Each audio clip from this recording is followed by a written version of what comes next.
Assalomu alaykum, hurmatli talabalar. FJKM fanidan yakun nazorat uchun namunaviy biletlarni yechimlarini ko'rsataman. Demak, birinchi savoldan boshlaymiz. Birinchi savolda ushbu differensial tenglamani sonli yechish kerak berilgan boshlang'ich shart asosida va x ni mana shu oralig'ida tanlashimiz kerak ekan. Demak, boshladim. Dastlab x ni diskretlab olaman. Aytaylik, bizda x o'qi bor. Tushuntirish uchun chizib tushuntirishga harakat qilaman. Demak, x o'qi aytaylik 0 dan boshlanyapti. Bu yerda 2 da tugadi. Mana shu x o'qi. X o'qini bir nechta nuqtalarga men bo'lib chiqishim kerak. Bo'lib chiqdim va bu yerda aytaylik n plus bitta deb nomlayman, qulay bo'lishi uchun. Demak, mana bu birinchi nuqtamiz x0, ikkinchi nuqtamiz x1, uchinchi nuqtamiz x2 va hokazo. Va oxirgi nuqtamiz xn bo'ladi.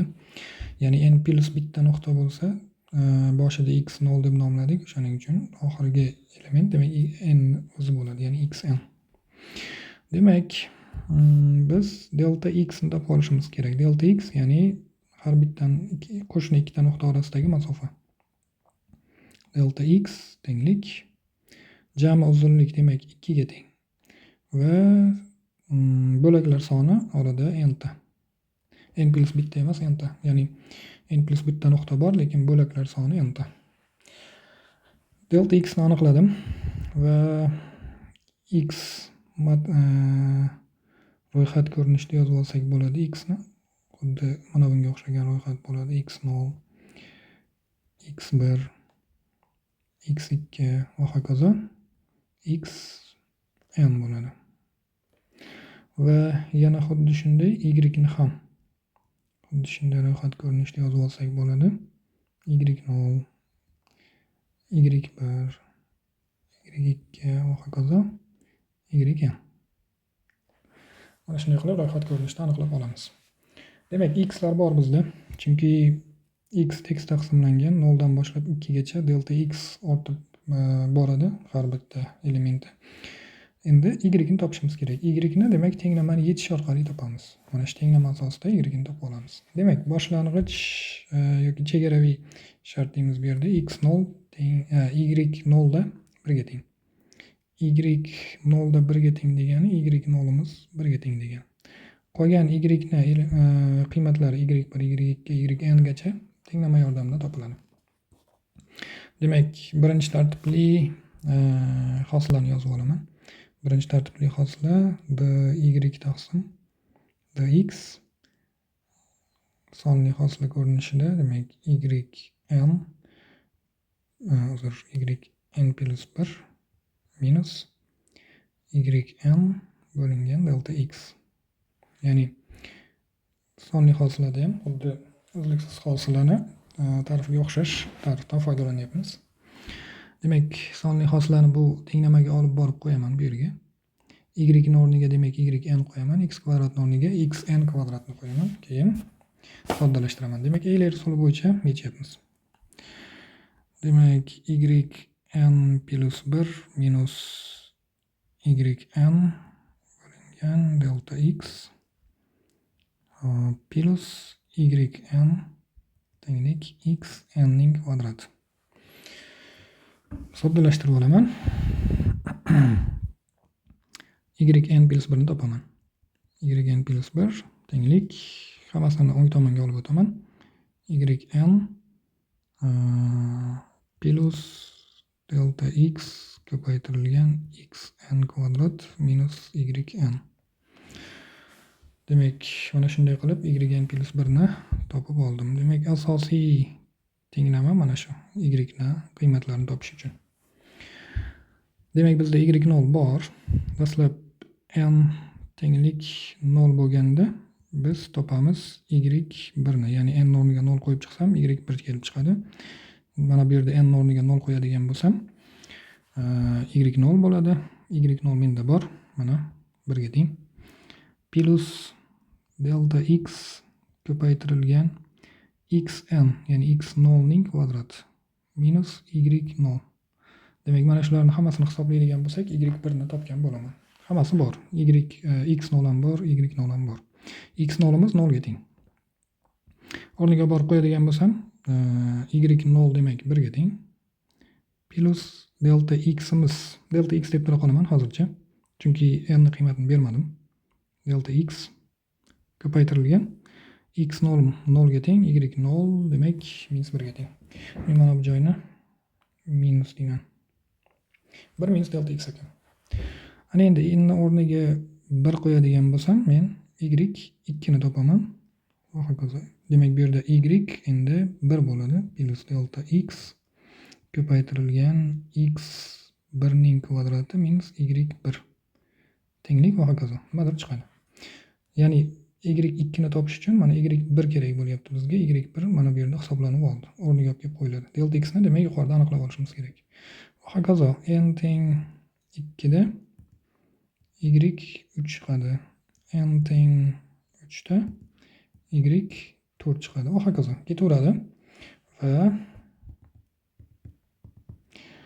n tenglik n minus 1 ni qo'yaman oxirgi siklda, sikl yordamida hisoblashim kerak. Dasturlash tili yordamida Pythonda. Va y necha bo'ladi? N bo'ladi. Katta n ni hisoblab topaman shu yerda. Demak, e'tibor beramiz mana shu joyga. Juda ham muhim joyi. N ni o'rniga, kichik n o'rniga katta n minus 1 ni qo'yar ekanmiz. Shunda y katta n ni topaman. Demak, bitta sikl oldin to'xtatishimiz kerak. Sabab bu yerda y n plus 1 ni topyapmiz. Shuning uchun. Ana endi dasturlash qismiga o'tamiz.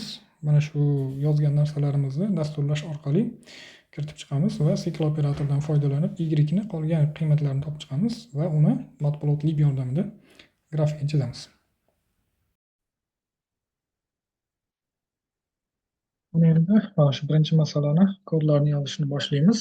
Demak, bizga ikkita kutubxona kerak bo'ladi. Birinchisi matplotlib.pyplot, keyingisi numpy.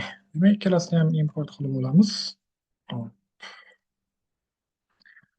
Import matplotlib.pyplot splt, keyingisi import numpy snp. Tepasi xato ketib qoldi. matplotlib.pyplot. Yo'q, to'g'ri ekan. Xo'p, ana endi x ni aniqlab olishimiz kerak bo'ladi. X'imiz demak, yo'q, undan oldin n ni kiritib olishimiz kerak, ya'ni nuqtalar soni. Ya'ni nechta nuqtaga bo'lyapmiz, shuni aniqlab olishimiz kerak. Demak, n ni aytaylik 200 deb belgilayman va delta x'imiz teng bo'ladi 2 taqsim n ga. Buni demak hozir tushuntirilganda delta x qanday topilganini ko'rsatib o'tildi. Ana endi x ni aniqlaymiz. X tenglik np nuqta linspace dan foydalanaman.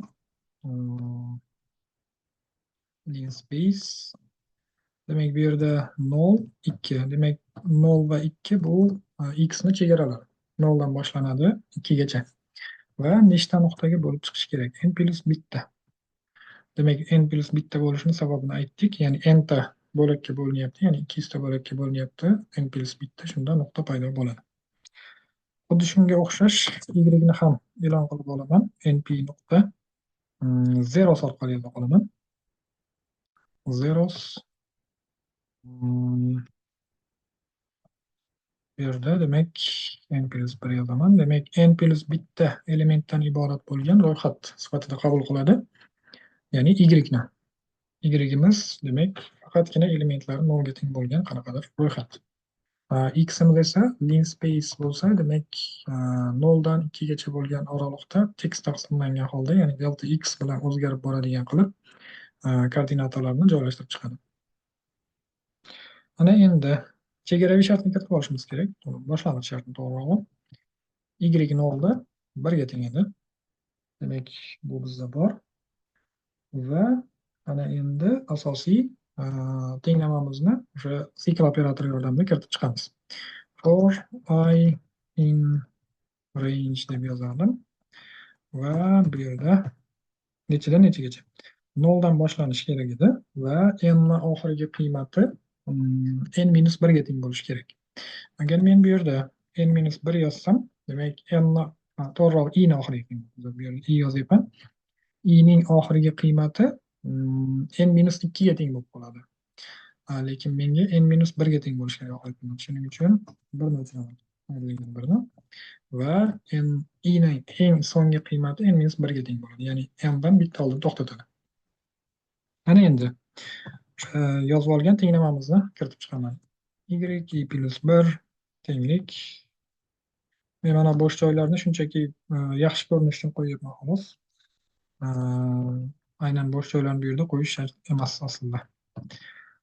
Y plus delta x ko'paytirilgan x kvadrat, ya'ni x kvadratni men qolishini yozaman. X i ning kvadrati to'g'ri. Yulduzcha bilan yoza qolaman.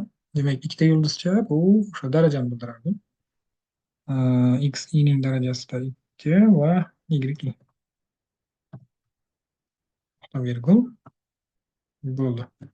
Demak, y ni mana shunday qilib aniqlaymiz. Ishlatib ko'raman. To'g'ri ishlaydimi yo'qmi?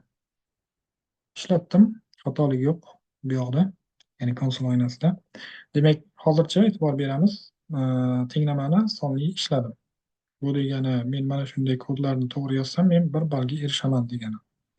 Xo'p, ana endi 2 ballga erishish uchun nima qilishimiz kerak? 2 ballga erishish uchun demak yozilgandek o'sha mezon bo'yicha mana shu olingan natijani grafigini chizishimiz kerak. Matplotlib yordamida. Matplotlib ya'ni kutubxona bu yerda. plt.load x na y ga bog'liq. To'g'ri, y x ga, demak, birinchi x koordinata, keyin y koordinata turardi. Chizib ko'raman. Ishga tushirdim. Mana grafik chiqyapti. Kattalashtiraman. Grafik yaxshi.